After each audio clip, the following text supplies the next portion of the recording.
Dear students, in this class we shall continue the achievements of Mahmud Gawan. As you know that Mahmud Gawan was the best ruler of Bahamani Kingdom. So we shall study about his diplomatic skills. Very diplomatically, Gawan secured the help of the sultans of Jaunpur, Bengal, and Gujarat to subdue the powerful ruler of Malwa.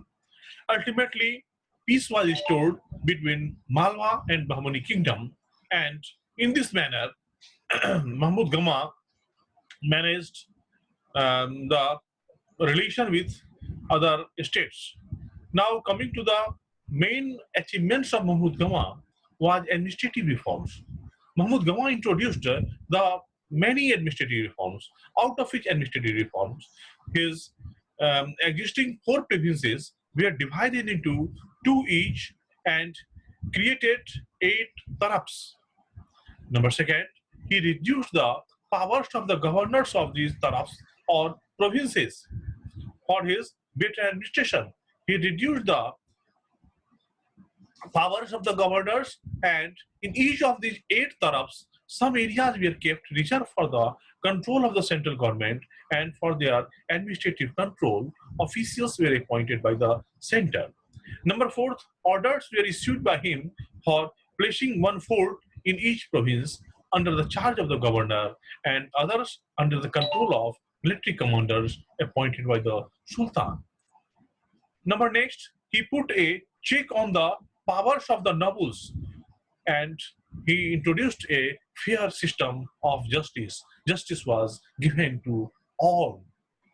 Justice was not given in the form of caste, creed, color, religion, or any biased nature.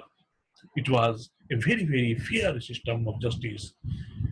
Number next of his achievements was development of agriculture. The entire agriculture land was first of all surveyed and land revenue was fixed. That was the great achievement on the side of Mahmud Gawan. Mahmud Gawan exercised strict control over local officials to ensure that they took interest in the development of agriculture and do not charge more than the fixed revenue. Because if the fixed revenue is increased, then the condition of farmers, condition of poor people, poor peasants will be miserable, and the true manner of welfare will be ignored. Number next of his achievements was in the field of education. Now, in the field of education, means public education, Mahmud Gawan took several measures to spread education. He opened a madrasa, an institution of higher learning at Bidar. The building was of 3 stories and was made beautiful with the use of lovely red titles. Several scholars for the madrasa were invited from foreign countries like Iran and Iraq. Free boarding and lodging were provided to the students. A library containing about 3,000 books was established. Now you can think that lot of development took place in the field of education. Why? Because Mahmud Gawan was a very, very public centered person. He believed that the real welfare means the welfare of the people, the welfare of the people of his Bahmani kingdom was his main administrative measures. Now, coming to the military reforms, service conditions of the soldiers were improved. Mahmud Gawan has improved their salary, their status, their you can say lifestyle. Better discipline was enforced in the army, and that was the main reason of his upgradedness. Number next point was personal accomplishments. Although Mahmud Gawan was at the hang of affairs of the state, he lived a very simple life. He believed simplicity, and according to him, simple living and high thinking was more ideal. He cooked food in earthen vessels and slept on mattresses. He was a great scholar and wrote two books. He loved the company of scholars. On every Friday night, he used to visit various places of worship of the Muslims. He gave help to the poor and the needy people. So, I think after going through his achievements, you will easily come to know that it was Mahmud Gawan who was the first ruler in not only in the Bahamani Kingdom, but if we consider India as a whole. But as you know, that there are bright side and dark side of every issues. So there was also some dark side of Mahmud Gawan. However, there was a blot on the character of this empty person. He was very enthusiastic in this persecution of. He was very enthusiastic in persecution of non-Muslims. He ordered the destruction of several temples. That was the dark side of Mahmud Gawan. That was, you can say, the main pillar of his failure and sad end of achievements of Gawan invited the jealousy of Indian Muslim nobles, and through conspiracy against him, they succeeded in getting death orders for him from the Sultan when he was drunk. When the Sultan came to know about the real truth, he was deeply grieved and died within a year of the murder of the faithful Prime Minister. With the death of Gawan, all the cohesion and the power of the Bahmani Kingdom began to disappear.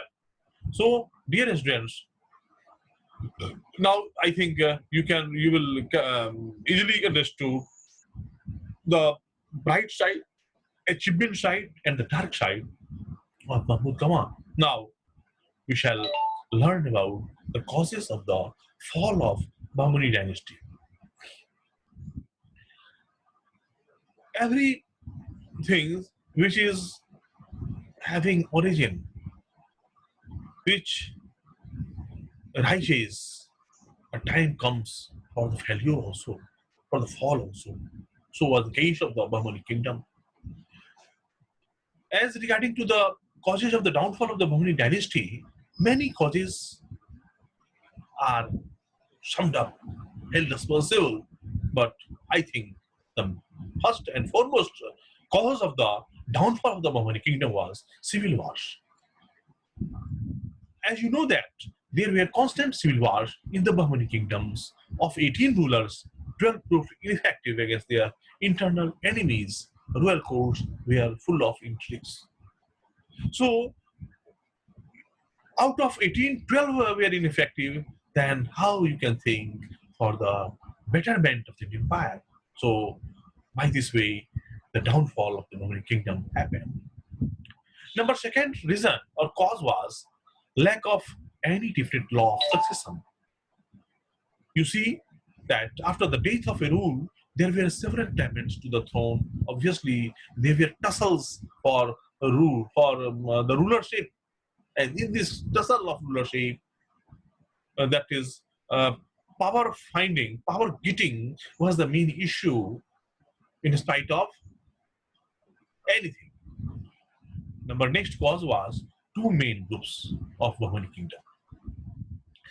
The Mahmudi kingdom was founded by Muslim amirs who had come from Persia and Turkey and settled in India. The original inhabitants of Deccan who had embraced Islam wanted equal share in administration. Thus, there was a clash of interest of Indian Muslims and foreign Muslims. So they were clashing every now and then. And what happened? This happened to the downfall of the great Bahmani kingdom. Now, next was policy of religious fanaticism. As you know, some of the Muslim sultans of the Bahmani kingdom followed a policy of extreme hatredness towards their Hindu subjects who constituted a major population on those days. And if you continue the destruction of the Hindu temples, then definitely Hindu people will be furiated and they will retaliate. Number next cause for the downfall of the Bahmani kingdom was defective foreign policy. The Bahmani sultans followed a policy of war and enmity towards all their neighboring states like Malwa, Khandesh, Gujarat, Telangana, and Vijayanagar Empire, etc. And this proved to be the failure of the Bahmani Empire, Bahmani dynasty. Number next cause for the fall of the Bahmani Kingdom was excessive power given to provincial governors. The provincial governors had been given the powers to collect revenue and to maintain a big army. This was also one of the great cause. While we have seen that Mahmud Gawan had made a check on the powers. During a weak ruler, the provincial governors started proclaiming themselves as independent, and by this, the downfall of Vijayanagar, Bahmani Kingdom started. Number next was excessive disparity in living style. It was observed by a Russian merchant, A. Nikitin, who came to India as a traveler, who stayed in Bidar, that was a part of Bahmani Kingdom, for about 4 years, starting from 1470 AD to 1474 AD. And he observed that the Amish lived a very luxurious life, whereas the common people lived a life full of extreme misery and hardships. The common man had to bear the major burden of the constant war, fear of the Bahmani rulers. So, like this, the Bahmani kingdom was disintegrated. Its fall is a prey to the uh, disunity and the downfall of the Bahmani kingdom, Bahmani dynasty became a must on those days. So we can conclude by saying that the Bahmani kingdom was started in 1347 AD by Hassan Gangu or Alauddin Hassan Bahman Shah. Why? Because due to the very weak policy, failure policy of Muhammad Abdullah, the disintegration of Delhi Sultanate started, and Bahmani Sultan, Bahmani dynasty was part of that disintegration of Delhi Sultanate, and it has seen near about 18 rulers, but many of the rulers were ineffective, were incapable. When, if we see out of the main rulers, then Mahmud Gawan, the prime minister, was very good in the sense of administration, but he has also some sorts of his dark side that he continued to distract the um, temples. That was the not good side. And once we talk about the fall of the Vijayanagara Empire, we have seen that there was no rule for the succession of the as the king of the Bahmani Sultan. Internal conflicts was there. Two groups was there. One group was Indian Muslims, other was foreign Muslims. They were having very hatredness among themselves. And finally, the Vijayanagara Bahmani Sultan, Bahmani Sultanate, Bahmani dynasty came to an end. By this, I think you have got a very good idea about the Bahmani Sultan. So I am making end of the session. Thank you very much for your patience.